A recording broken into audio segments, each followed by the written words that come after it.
Welcome back to iHeartRadio. So bad it's good. Today, this is truly an honor. I've been a fan of this person's work for many years now. And to me, she is an influencer in that I will go check out these people that she talks about. I will look at these patterns, these trends.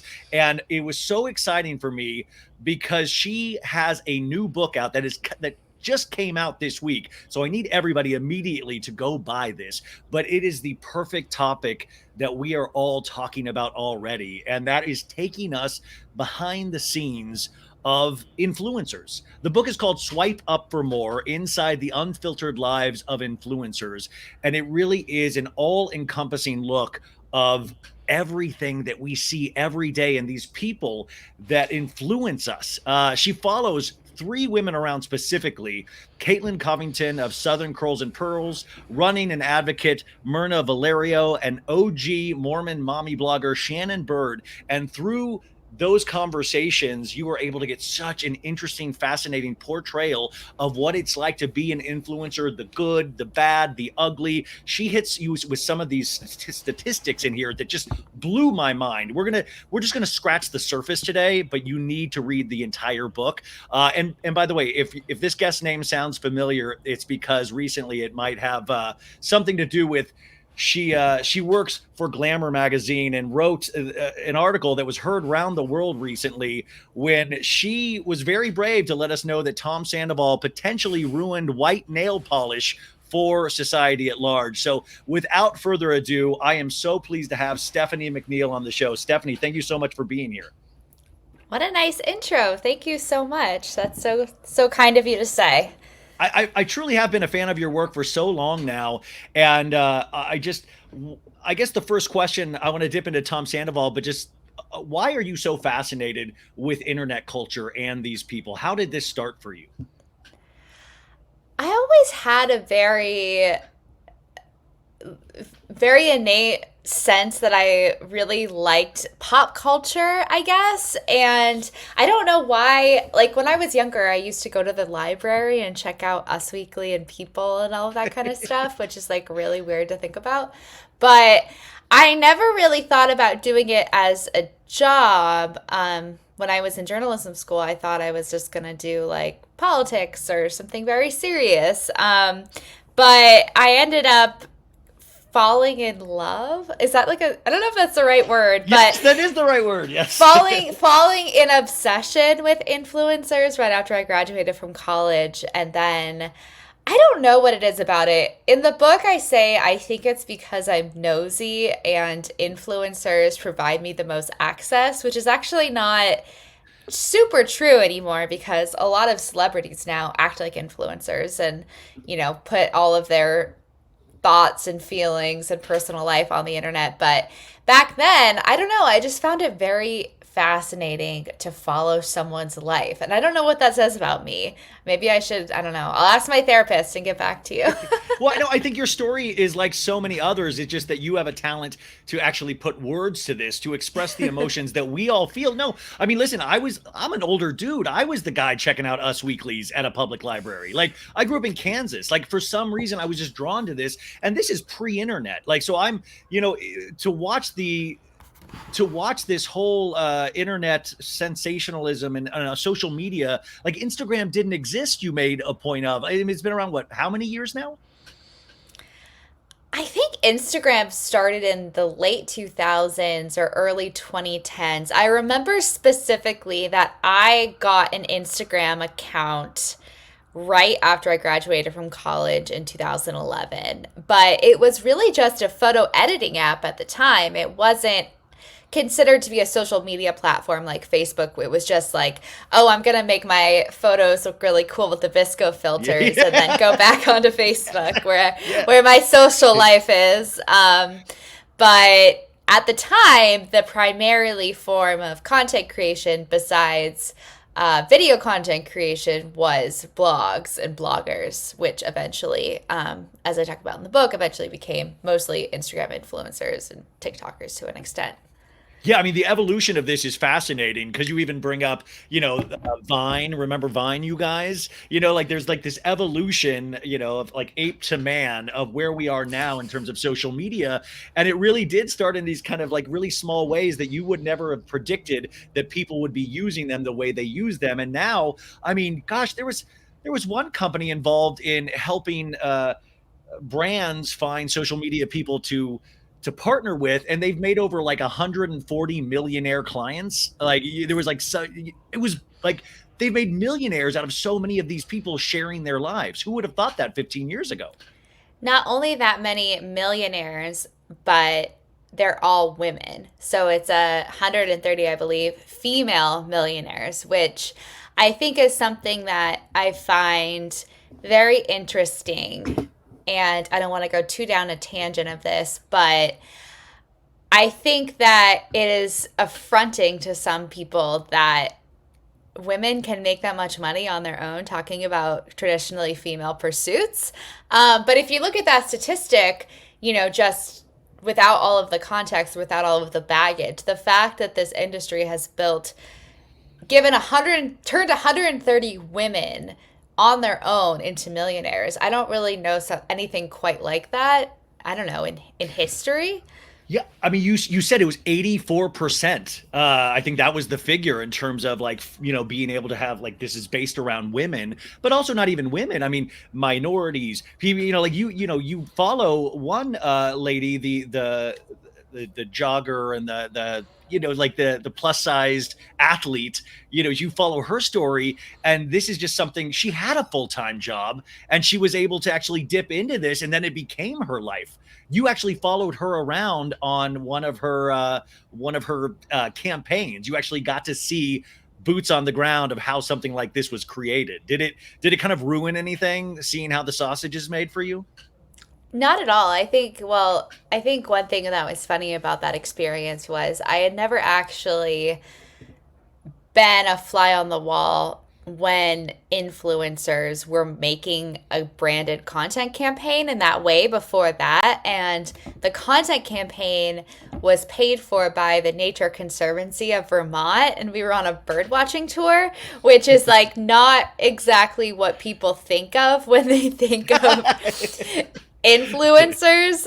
So I found that to be really funny. But honestly, it was a very organic experience. Just it was filmed. But I think the interesting thing about influencers too is they do put a lot of work into their photos and videos, but it is organic enough that you don't feel like you're on a set or anything like that. Yeah. So it didn't really. I was really struck by how she was just so engaged in the work they were doing and the content they were creating. She was like taking so much footage and seemed so genuinely interested in the birdwatching tour, which I do think genuinely that she was. But, I think that that's a part of it too, is just really being able to turn on like that and be that excited about something like that. That's a skill as well. That's something I didn't really think of before I had that experience.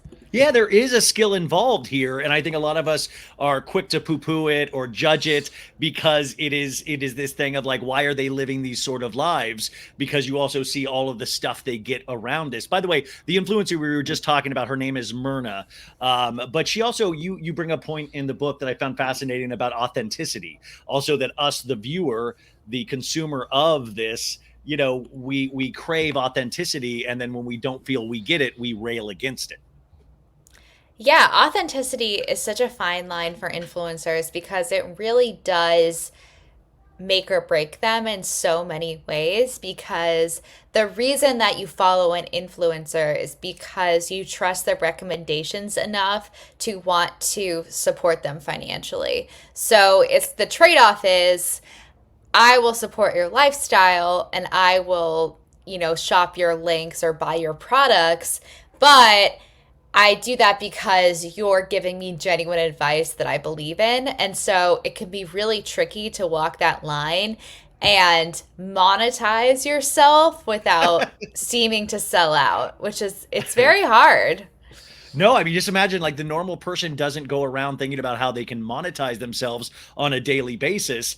And this actually, these influencers, they're talking about coming up with rates, when they started getting big of how much can I charge for an ad? What am I worth? And you were talking about, I think it was like an Instagram influencer with $500,000, 500,000 followers. You could easily demand probably upwards of $5,000 for a post, correct?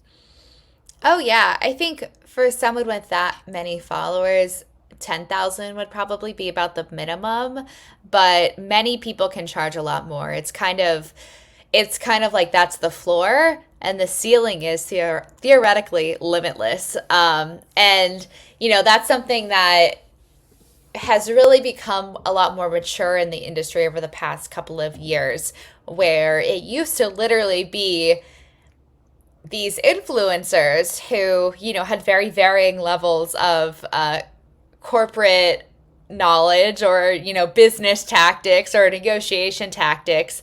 It would literally just be them with representatives from these major, major brands. And honestly, that created a lot of really bad power dynamic because, if your target, your advertising budget is huge, and if you can pay an influencer $1,000 and get in front of 1 million customers, that's a huge savings for you. So I think one of the things that has really made it so influencers make that $10,000 floor for these campaigns is they now bring in agents and managers who are also in the room who do the negotiating for them and really can get them what they're worth. And that was something that I didn't think about as much until I really kind of started thinking about it when I was writing the book, because I think people are really surprised. If you tell someone so and so got paid $50,000 for an Instagram campaign, I mean, I think most people go, that is insane. That's ridiculous. That's such, like, I can't believe that. Oh, what is this world coming to? Yeah.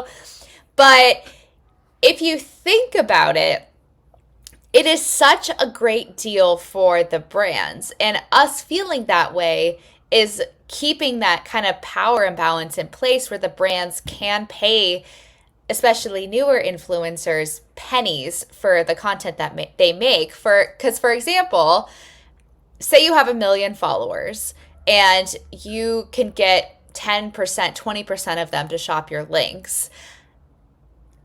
When Target, for example, pays you 50 grand to make they're getting a ton of customers. They're getting in front of a ton of eyeballs. Mm-hmm. They're really getting a good ROI on that. And all Target has to do is just pay the influencer. Yeah. They handle everything. They handle the filming, they handle the photos, they handle putting it up on Instagram.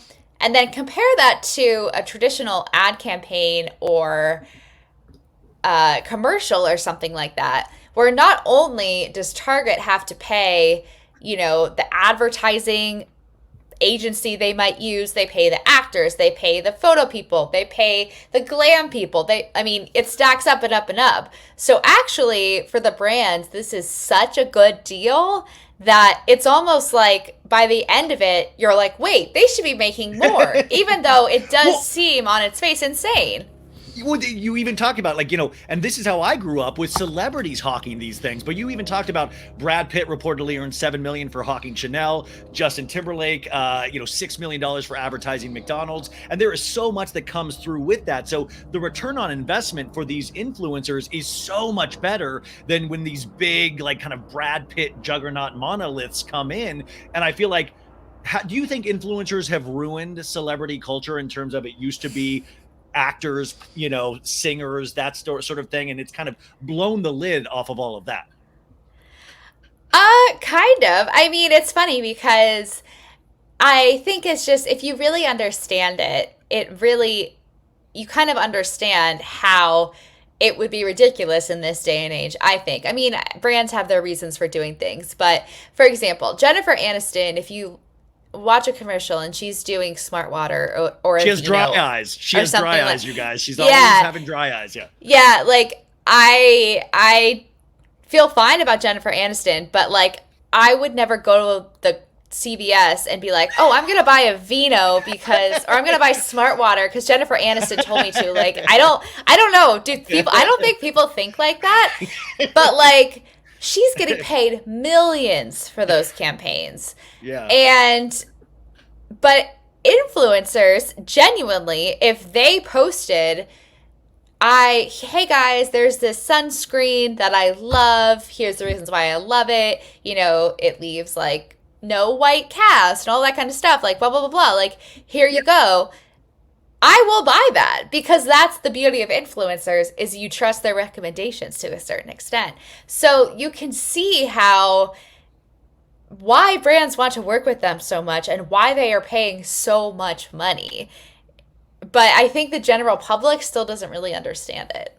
No, and that's why this book is so fascinating. It takes you behind the scenes and it starts to make sense. And I don't want to say, guys, this is just figures and stuff, because she truly gives you the origin stories by doing these really impersonal, in-depth discussions with three of these women. How did you go about choosing these women out of all the women you could choose from? Why did these women fascinate you the most to cover in your book? When I was first thinking about the book, I really did want to. I tend to think, just as a writer, that you can learn a lot more by getting super deep with someone than trying to talk to a million people and trying to come up with a, general sense of how people are feeling. So I originally decided to do three people because I kind of felt like that was the max that I could really go super in depth with.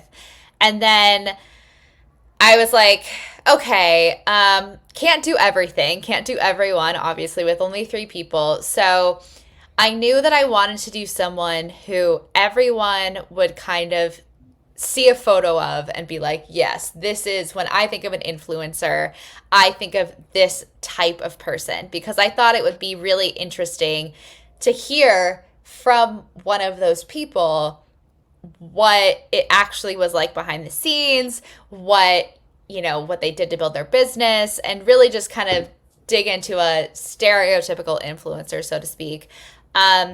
And I was lucky that Caitlin Covington agreed to talk to me for the book, because she is very much like, she is meme for influencer. I mean, she's Christian Girl Autumn. So, you brought up, even every time you interviewed her, she was picture perfect. Yeah, she was, yeah. her curls fell exactly how they should. Yes. Her origin story was great fascinating. Hair.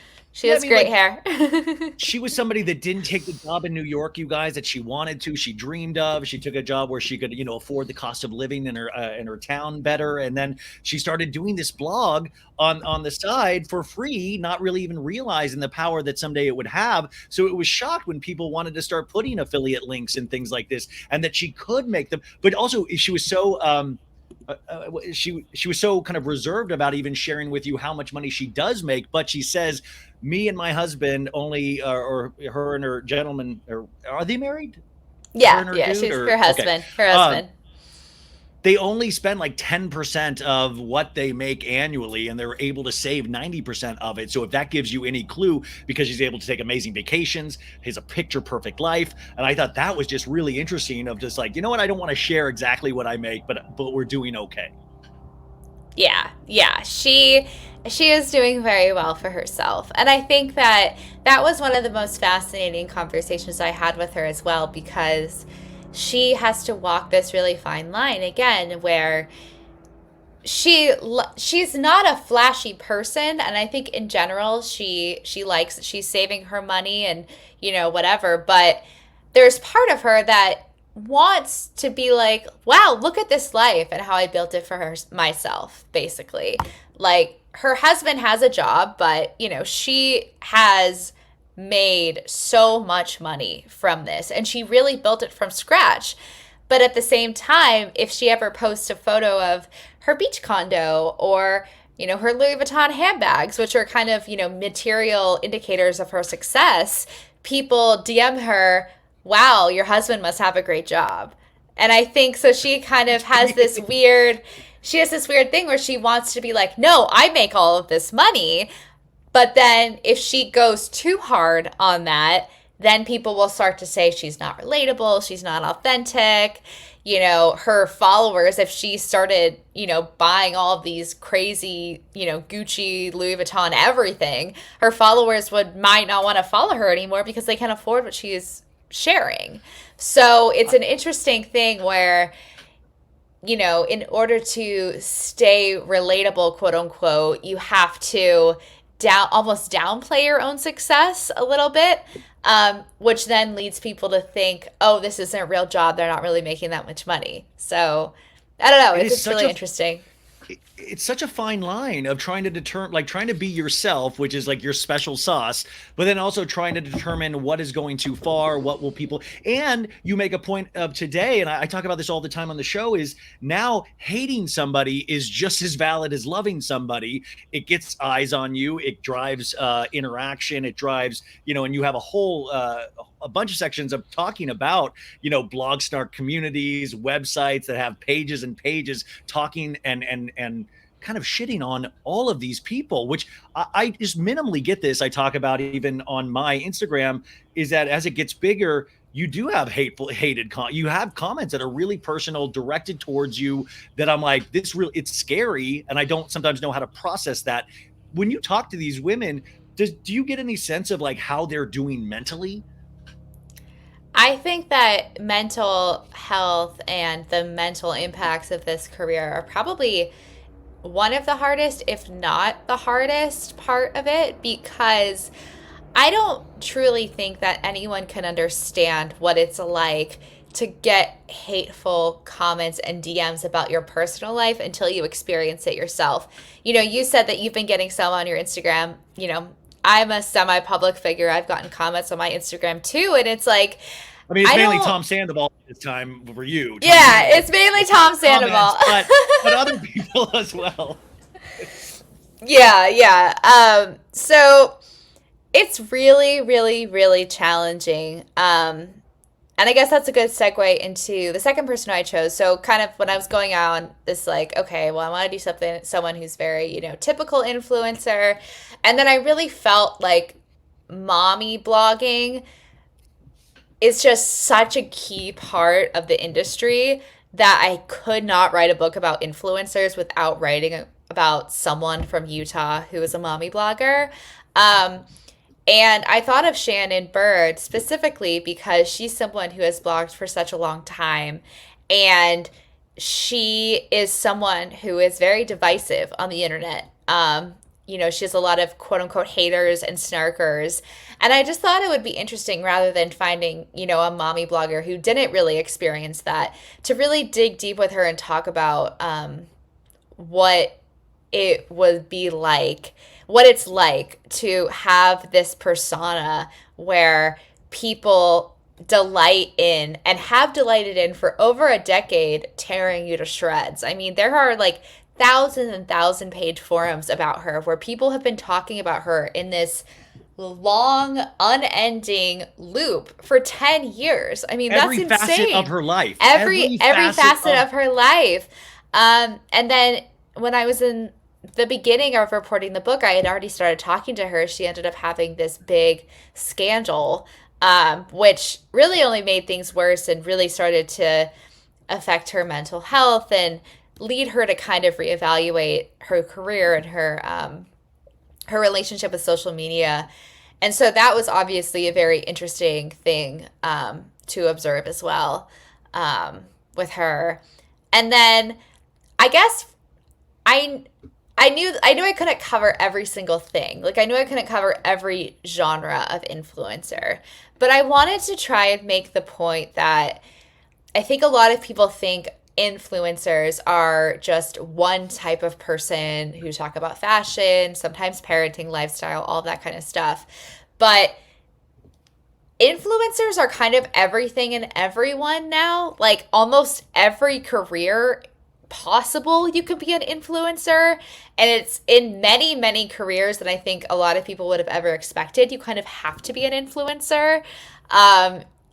Journalism, you kind of have to be an influencer, yeah. Which is like, sometimes fun, sometimes annoying. but real estate agent. There's just so many things. Well, it's like Netflix. Now they don't make shows now for everybody. They make shows for a very specific slice of a certain slice of the community, and that's all they need to get is numbers on that. So it's past the days of being a Kardashian where you need millions and millions of followers. You can be a micro influencer. You can be this sort of influencer. There's all different types. So you have a lot of these kind of, are there kind of levels of influencer in terms of like, well, there's like, 5,000 follower influencers, 20,000, is there a ranking in your opinion? Yeah, and that's something that really is a relatively new phenomenon. Initially, it was there were just kind of these big influencers. But over the past couple of years, companies and managers and influencers themselves have really been working to diversify in terms of the type of influencers they work with, ranging from people with 1 million followers to people with smaller followings. And one of the reasons for that actually is because there is such a deep equity gap in the influencer industry where so many more white influencers have over 1 million followers or over 500,000 followers than influencers of color. And this was a way that the industry really tried to self correct because there is a really big and better ROI for brands working with a smaller micro influencer who has a really engaged and devoted following rather than someone who has 1 million followers but no one really cares about their stuff and they just followed them 10 years ago and now never see them. So that's something that really has been changing over the past couple of years, which is obviously a really good thing. But I don't know. I've been very interested in the power of niche content creators where people can become an influencer of a certain thing. Yeah. And really Yes, kind of almost make their hobby into their goals. And it also is just a great opportunity for so many people who may have never had an opportunity to own their own business and to, really make serious money to do so. I don't know why this is coming to the top of my head, but like you can literally be like a crochet influencer and like have crochet partnerships Yeah. and you can make a lot of money. And I think that's Yes. really cool. So I knew I wanted to pick someone kind of in that general realm. And I like running. I'm a big runner, ran my whole life. And some of the first influencers I ever followed were running influencers, running bloggers. So that's what I gravitated towards. And Myrna, With Myrna? And Myrna I had come across because she was featured in Runner's World a year or two before I started the book. And I just thought she had a really cool story. So I thought she would be really cool representation of that section of the influencer community, so to speak. No, I mean, to me, she was like, I mean, I related to her more than I did the other two. I really Yeah. enjoyed her. It seemed so realistic to me. And it seemed like it came from like this really genuine place because it was a surprise. I mean, it was a surprise to all of these women, but I feel like some like targeted specifically and hers kind of naturally evolved over time. And I thought that's why I love each one of these ladies that you picked was, had their own story. When you went into this, how do you stop yourself from not already having kind of predetermined opinions on these people because you've consumed their content? You've already had an emotional response to them. How do you go in and try to remain like, let's see where this takes me? And did your opinions change on any of these women through the course of this book? I would say that they all are very much what you see is what you get. I was never on. I never met any of them, and actually, I've never met an influencer in general, where they're completely different on screen versus in real life. I think the person who probably surprised me the most was Shannon, just because there have been so many rumors about her and the way that, she to a certain extent, but other people just make her life seem kind of crazy. Well, she kept comparing her life, you guys, to an Adam Sandler movie. She was like, I leaned into, she kept saying Adam Sandler at multiple times. And I was like, wow. But she said that what I found interesting about her was that she said this, my life sometimes is so crazy that when I'm able to put this up and kind of, see this outlandish response, it almost makes me feel better about my life in certain ways, because it is so hard to keep up with and keep control of. When I'm able to kind of control this aspect of it in a social media post, it makes it more palatable to even herself. I found that fascinating. Yeah, I think that over time she has really leaned into this Adam Sandler persona on Instagram because I think she, in general, I think she finds it more interesting than, just trying to be a very placid, calm blogger. But I think 100%, especially at the beginning, it was a way of comforting herself almost because she had 5 kids in 10 years, I believe. I mean, that is a lot. I mean, one kid is a lot. And I think like it was her reality. And I think that people really responded to it. But I think that I don't know. I could go in a whole tangent of the mom internet, but Oh my God. But also, why are these all Mormon mommy bloggers? There's a whole contingent of just flat out Mormon mommy bloggers that people are fascinated with. And there's a great scene at the very beginning of the book when you're like in an enclave almost of all, Mormon mommy bloggers. Like like down the street, they're the Scallon, like you have all of these yeah, people in the same community. And I find that fascinating. I'm like looking outside and everybody has a ring light on the street. that would have been really funny. Yeah, there is kind of this perennial question among those of us who think about internet culture of why are there so many Mormon mommy bloggers? And there's been a lot of theories thrown around. Like there was kind of this somewhat conspiracy theory that it was all just this plot by the church at one point to convert people to Mormonism, which I don't think is true, for the record. But when I asked Shannon and her husband, who, really came up in this nexus of mommy blogging in the Mormon community, it was what they think is basically it was a lot of young women who, they were highly educated. They had grown up in the 90s. It was very much like girls can do anything. There was very much a different expectation, I think, of women growing up than, maybe 50 years before, obviously. But, in the Mormon community, it's expected, and most of them genuinely want to, get married young, have kids young. And it was a lot of really young moms who had an entrepreneurial spirit, who were highly educated, and were just kind of trying out this new medium. And then it really took off, I think, because brands loved partnering with hot young moms. Like it's not, I But yeah, think you make a point. They all looked a certain type of way. They were all palatable. right, right. And Shannon said that too. She's like, I was 24 and I looked good, and she still looks good, but she's like, I looked good. Like I was very fashionable and I had this, little kid. And if you're a brand, a kids brand, that's really enticing, like Yeah. what's better than a bunch of like young hot moms? I mean, it sounds crude, but it's true. So I think also, one of the things that they said, which I found really interesting, was they compared their area of Utah to Silicon Valley,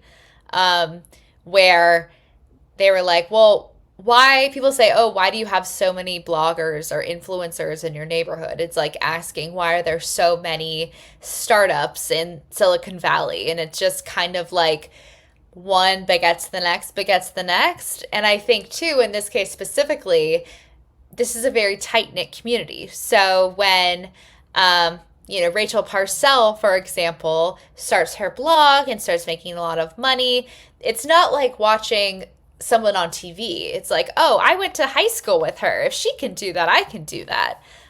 So it kind of snowballed from there, I think, where it's just kind of, young, ambitious women, their peers are doing it. They're watching their peers really take off. And it kind of makes sense. Well, there's a proliferation of it now that everybody does want to be an influencer. Everybody wants there. And it's that one thing that it makes me regret that Andy Warhol still isn't here, because I would love his takes on this. But I'd love his takes also on housewives. And this reminded me of the origins of Real Housewives, it started off, if you watched it now, as you would think, wow, this is a gritty documentary, because you see what it is today. And you see all of these women now, it's like almost auditioning to get to be on Real Housewives instead of a truthful friend group. Do you see the same thing happening with these influencers, is that they're almost trying to create now the narrative instead of having it actually come from, within, truthfully? I think in general, similarly to Housewives, there's no way to start an Instagram account with the intention of making money off of it and having the same kind of genuine, organic content than people did back in the day. When they cast the first season of New York and you watch it now, I watched it in the past couple of years. It's so crazy because they weren't acting, because they didn't know what it was going to be, Yeah, exactly. And like similarly with influencers, I mean, many of them, even if they were like, oh, maybe I can make a little money of doing this, they could have never in a million years predicted that this would happen. So I just think you're never going to get, no one who goes and starts acting like an influencer on Instagram is ever going to have that kind of organic, raw spirit that the originals had, I think. But I do think that you can totally build a organic and, healthy Instagram business now. But yeah, there's no putting the genie back in the bottle. Just like there's just no way that the new New York Housewives are going to have that same that same like innocence. Builds over years, and already we know what Real Housewives of New York at its best could be. So it's already working. It already has so much against it. So it's and usually people nowadays won't wait a couple of years for a show to take off. They want it now, and if they don't feel it immediately, they're sometimes out, and it takes people. I don't know. It's very interesting to watch that happen. You talk about a watershed moment, which I laughed out loud when I read about Khloe Kardashian at a Sundance event. She's one of the first people, because she put on this like a moose knuckles coat, and I believe a gentleman who now does this for a living took a photo, and it did so well, and it was kind of one of the first moments of showing how this could work, how a celebrity or a potential celebrity at the time could actually move product. It was almost like an accident. Wasn't that crazy? I didn't know that ever. Yeah.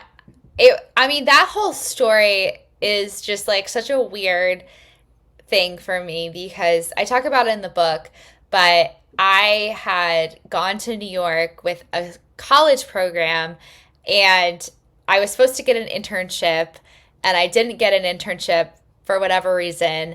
And so I ended up kind of showing up with my friend to her internship and being like, hey, could I be an intern too? And they were like, sure. And at the time, the company was doing that kind of celebrity endorsement thing, but they really were one of the first, if not the first company to do sponsored content in that way. And I was there in 2010. So like, I really saw the beginning of that, which is so crazy because now they're this huge influencer marketing company and I'm writing about influencers for a living. And it's so crazy to reflect on that.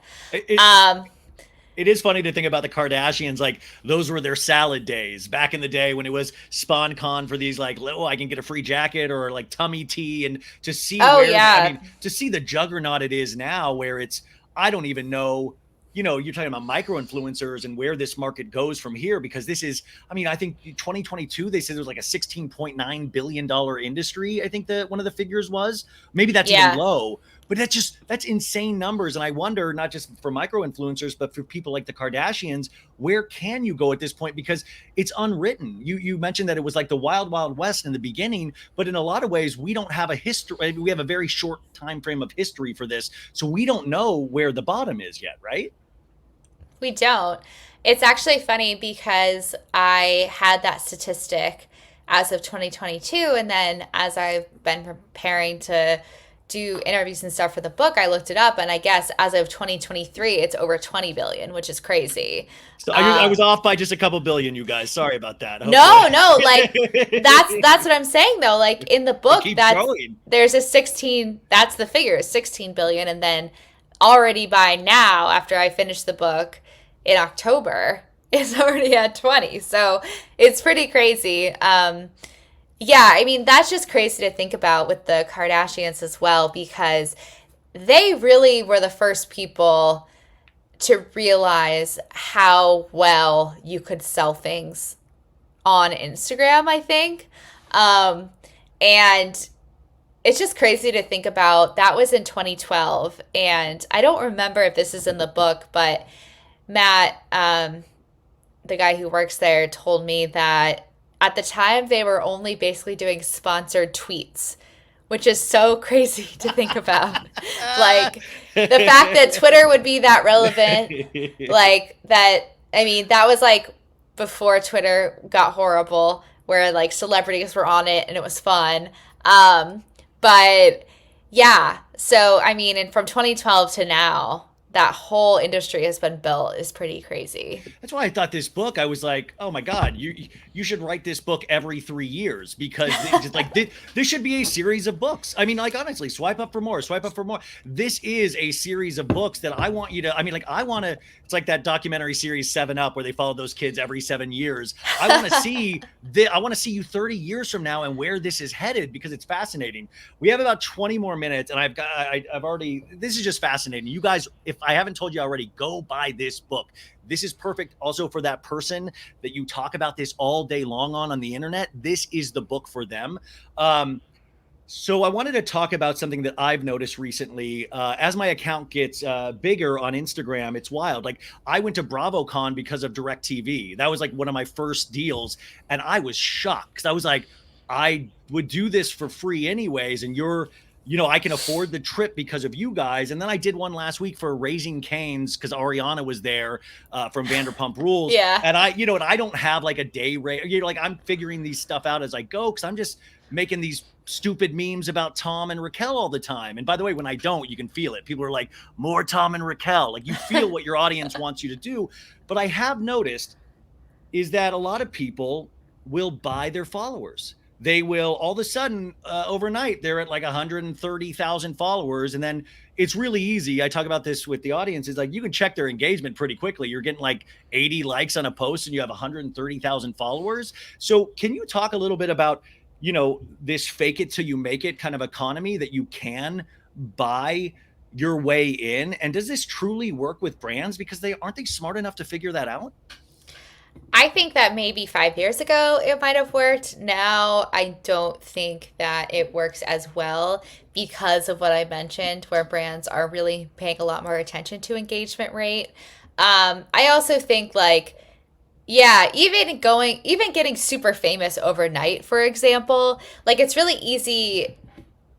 Well, I don't say it's easy, but it's easy to, I guess, buy a bunch of followers and look like you have a great platform. But if you don't really have any sort of consistency, maybe you'll get a couple of deals, but you're not going to really be able to like have a long-term career unless you're able to convert those followers into actual followers, if that makes sense. Because there's like, hard numbers that you can see hard numbers on the conversion rates and all of these analytics that is wild, which, some of the women talk about in your book about like really looking at the Google analytics about this and kind of seeing how this is growing. And it really does take almost a business degree for some of these people to get in there. But you're right. Like, I mean, I read that Caroline Calloway article about, she initially bought a bunch of followers and at the time it really did work. But I just wonder, it's so refreshing to hear you say that, this industry is wising up in a way, is that you do actually have to have a following at the end of the day. Yeah. And I think I think people, when they talk about buying followers, people think like, oh, so-and-so has 1 million followers. She bought all 1 million followers and that has built her a career. And I think the Caroline Calloway example is very close to what actually happens, where you buy, say, 10,000 followers so you can get noticed, so you can get on people's radars. I don't know if you've noticed this with your own account, but once you get past a certain threshold, it's a lot easier to start getting followers It's than it is when, wild. It's yeah. wild. I mean, I don't understand it. Like, and sometimes it'll cut off, the sib will cut off because I'll post something that like they consider like it's like a, what is it called? Shadow Shadow banned. ban. Sorry, the shadow ban. But I'll post something. It'll be like violated community guidelines, and you'll see the sieve gets turned off, and it's really fascinating. But when that sieve gets turned back on, like I recently hit 75,000, and all of a sudden, there's all these followers started coming in, and I was like, "Why are you doing?" Like it shocks me even because I Yeah. remember the days when you would just be like, "Wow." I got 5 followers this month. That's amazing. Yeah. Yeah. No, absolutely. I mean, the difference between having 300 followers and trying to get followers versus having, 75,000 is really different. So I think that's what people do in general. I think you can kind of just to kind of like give yourself a little bit of momentum. But I think I think people think that there are people out there who have a million fake followers and are making $1 million a year, and that's just not the case. Yeah. So the numbers can say one thing, but at the end of the day, they're not going to be pulling in that money that those numbers would hope to get certain people that actually have a real following. Right. Have the women that you covered in this book, have they read the book yet? Yeah, they have. They What they have. think? They liked it. They liked it, which is like the scariest part about the Yeah. Do you whole get nervous thing. about that? Do you get nervous Oh my putting this God. much work into something and then hearing their opinions? I mean, I'm waiting for the day that I write an article and I'm not nervous sending it to the person it's about. I think like eventually maybe if I'm professional enough or old enough that will happen, but so far it hasn't happened for me yet. Even like stupid silly things I get nervous. So this was that times a billion. Well, we're a couple more minutes here, and then we're going to get into one of those potentially nervous situations. Even though I think you were okay with it in regards to Sandoval. But just really quick, just to explain to people, what are the big companies right now in terms of working with influencers? Is it? I think you said in the book it Instagram, TikTok, and then YouTube. Yeah, I mean, depending on who you talk to, YouTube is kind of falling off. I don't know. We'll see. We'll see if that actually comes into fruition. But I think that people think TikTok is the big thing. But I will say that I don't remember the exact statistic, but something like 80% of the money is still being made on Instagram. I think TikTok cracked into maybe the 20% last year. So we'll see if that continues. But Instagram is the place where people make money, full stop. Is there any dark horse ones coming up from behind? Is there any kind of apps to like, keep your eye on in the future? I gotta think that it's coming because we had Instagram and YouTube domination for like 6 years, and then TikTok came around. I mean, it was Musically first in like 2017, 2018, and then it really, right before the pandemic, the youths were really on it, and then now it is what it is. So, I mean, I don't know. I think that we're like prime for a new app. Generation Alpha is coming up. They're not going to want to be on TikTok, so Well, they we're say going to have to see. young people would rather be influenced by influencers than anybody else. And I thought that was so interesting. Of they would rather be influenced, not by like movie stars or their families or their friends. They want to be influenced by these influencers, and they will actually take their recommendations over other people, bar none. And I thought that was such a powerful thing about the youths actually truly always will direct the market.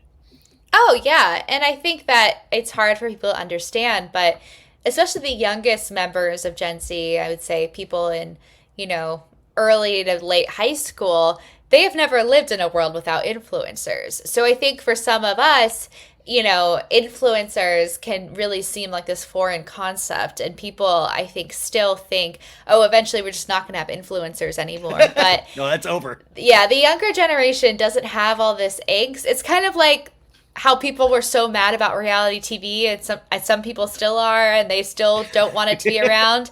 But like, I don't know. I was like 10 when The Survivor came out, so I've never known a world without reality TV. Really. No, I mean that's so true. And by the way, I need your whole book on Bethany Frankel. I mean, here's somebody that Oh my now is gosh. every week trying to like really keep dipping into that influencer market. Oh, And I I find that know. I interesting know. of somebody not course correcting per se, but trying to really, I've got this and I really want this. And it's interesting to see her try to find like ups and downs of what works for her. But that's just like any influencer, right? They're trying to Oh find yeah. what works, but you would just think somebody at that level wouldn't do that, but she's totally doing that every day of trying to figure it all out. Oh, definitely. Mainly, what do you want people to take away from this book? I hope that they start to, I think on a macro level, I think I would like people to have a better understanding of the influencer industry in general, and understand that it is something that is real, that employs a lot of people, that makes a lot of money, and I think for better or worse is here to stay, and to think about how they can meaningfully engage with it. And then on a micro level, I think it's really fascinating to sit back and think about how you've been influenced and how your life has been influenced, um, in good ways and bad. So I think that's probably the two things I would like people to ponder. I mean, you went on that bird watching trip, and you got influenced, and you bought your mom one, didn't you? Like you Yes, literally got influenced on working on that book. So even I did. you fall for these things. I mean, we are all influenced, and I think that is not a bad thing. I think that's a great thing. If somebody is like genuinely loves something, it can show you why they love it. Oh yeah. I mean, I buy things from influencers all the time. Like I am totally all in, and I don't have any qualms or any anxiety about it whatsoever. So I think everyone should just embrace it. You guys can't see this, but there's literally a wall of like those tri-colored hair things on her back wall that they're always trying to sell. Okay, so you guys, if I'm influencing on one thing, I want to influence you to buy this book. Now, I want to talk about your most important work to date, and that is your coverage of Tom Sandoval for Glamour magazine. You are the author of a very short article, by the way. It was Very short. very short, you guys, a very light thing, how Tom Sandoval potentially ruined nail polish for men everywhere or for people everywhere. And I was somebody that, being friendly with Tom Sandoval back in the day, I started wearing white nail polish just as a gag. And now that's ruined for me. But this article came out and it was like one of the just kind of the funny thing. And by the way, she's done in-depth reporting about Tom before. In March of this year, she also did an in-depth deep dive on what Tom Sandoval's real age is.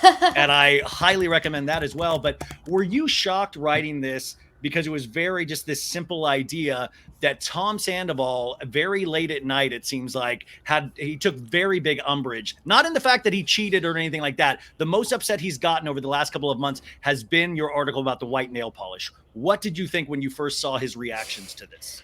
I'm so glad you asked me. I haven't really talked about it that much, but yeah. So I just started at Glamour a couple of months ago, and I am in the office 3 days a week. My coworkers are great. We just like love to like sit and talk all the time. It's like perfect, amazing. And we were literally just sitting around talking about Vanderpump like two Yeah, weeks ago. as you do. And yeah, which we do obviously all the time. I think it was a Wednesday or a Thursday. So I think the reading had just come out or something. Wednesday, maybe. I don't remember. Um, and literally, I don't even remember who it was. Someone was like, hey, we should write about how he's ruined white nail polish. So I think we were talking about his gross nails. Yeah. And I was like, sure, I'll do it. So I'm not joking. I got up the next morning. I went to work. I sat down. I wrote that thing in 20 minutes. Like it was not like a Quick. takedown. Like it was just, and I thought it was funny. I It didn't was think it funny. was. Everybody thought it was funny. That's I what thought the it whole was funny. And and then I got some like, funny comments on Instagram, and I was like, this is cute. I love it. Went to bed, woke up the next morning, and actually he had posted on his stories calling out Glamour magazine, and I was like, oh, that's really funny. Like that's really crazy. I was talking to my husband, and I was like, has he, do you think he's called out anyone else? And my husband's, big into pop culture as well, follows Tom Sandoval, and he was like, I don't think he's talked about like any other thing. And I was like, wow, that's so crazy. Like maybe I'll get some like clicks on my story.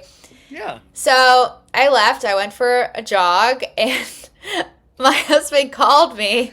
You got to get back And, right now. You got to get back right now, yeah, Stephanie. on my Apple Watch. So I'm like on the side of the road on my Apple Watch, and he's like, Tom Sandoval just tagged you on Instagram.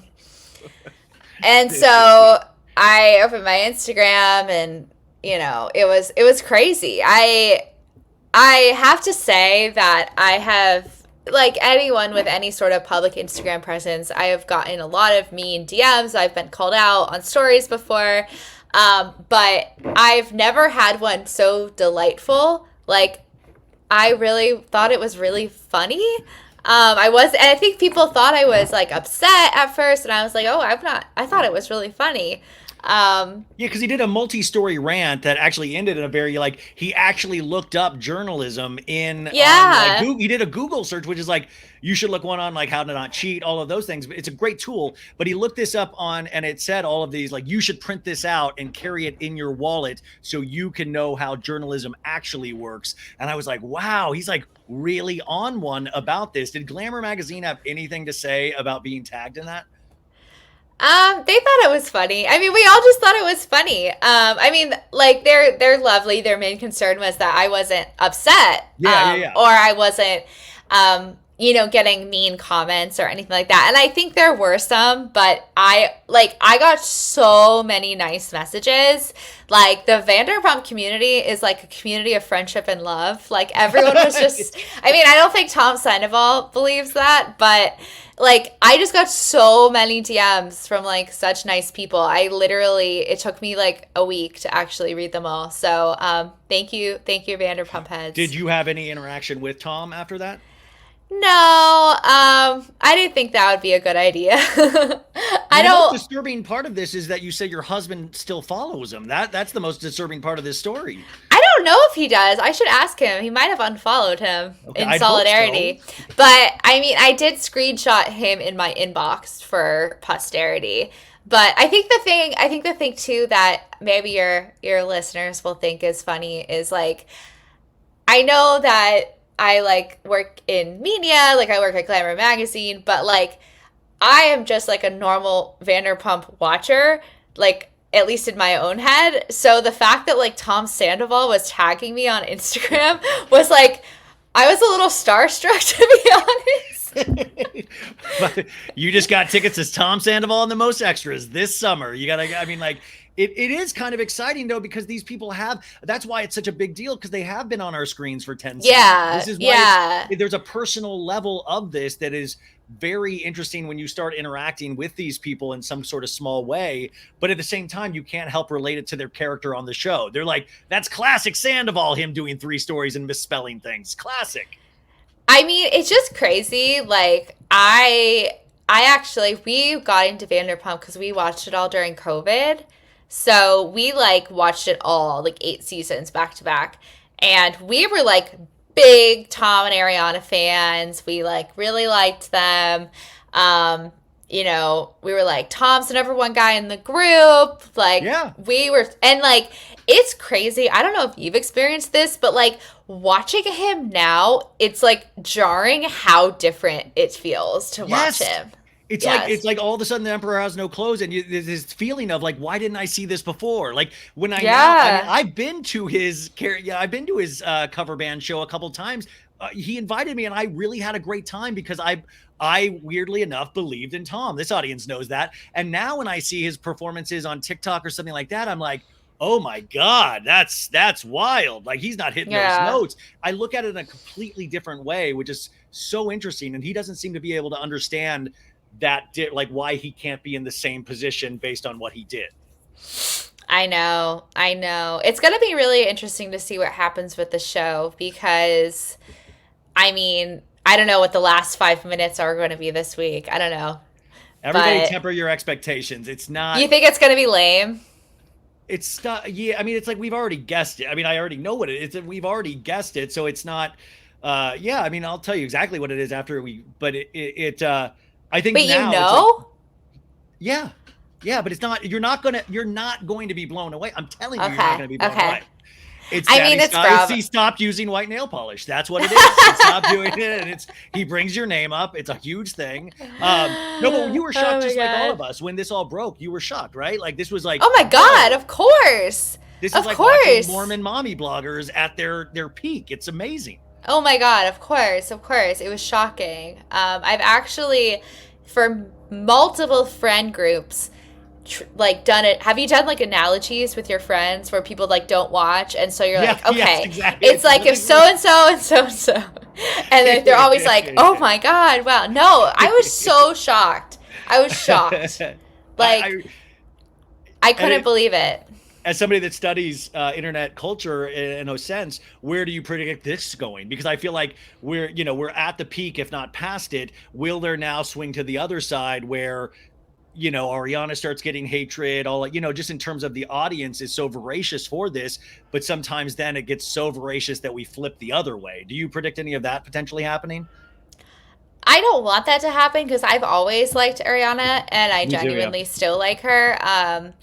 I think that she was getting a little bit of like, not hate, but like side eye because the people thought she was doing too many campaigns, which is like kind of an influencer adjacent complaint. But it's like, okay, if you have the opportunity to make like more money than you ever had in your life, like, would you not do it? I don't know. Do you guys want her out of that house or not? Do you want her out of the house? I mean, like, she's taking this and she's like, I watched her do this at that Raising Cane's event. This was so like, she showed up there with a smile on her face. She did everything they wanted her to do. And she did it with like, she genuinely was just beaming. And so I really fully support her completely. And I support Stephanie McNeal completely. The book, you guys, is Swipe Up for More. I will be posting this multiple times this week on my Instagram. You can just click that link, but go get a copy of this. I'm telling you, you are going to be fascinated with it. And Stephanie, I'm just such a big fan of yours for years. So thank you so much for doing this. I can't believe this is your first book, right? It is. Congratulations. I mean, that's huge. Thank you. We'll be here forever. So, thank you. Thanks for all the time you shared with us today. And I hope someday down the line, you'll come back. Oh my God, I'll come back anytime to talk about Vanderpump Rules. Maybe I'll turn my nails article into a book that I can sell, and that could be my second book. That's what I loved if you were like, it was took you 20 minutes. I would love if the actual story was, I did a 3-month deep dive internal investigation on white nail polish, and this is what I came up with. So that's always how this stuff goes, though. It's never the thing that you spend a lot of time on. It's always the thing you do in 2 seconds that actually makes an impact. But what a great way to promote your book. So you guys, go get this book. Support good art, and I'll talk to you next time. Thank you so much.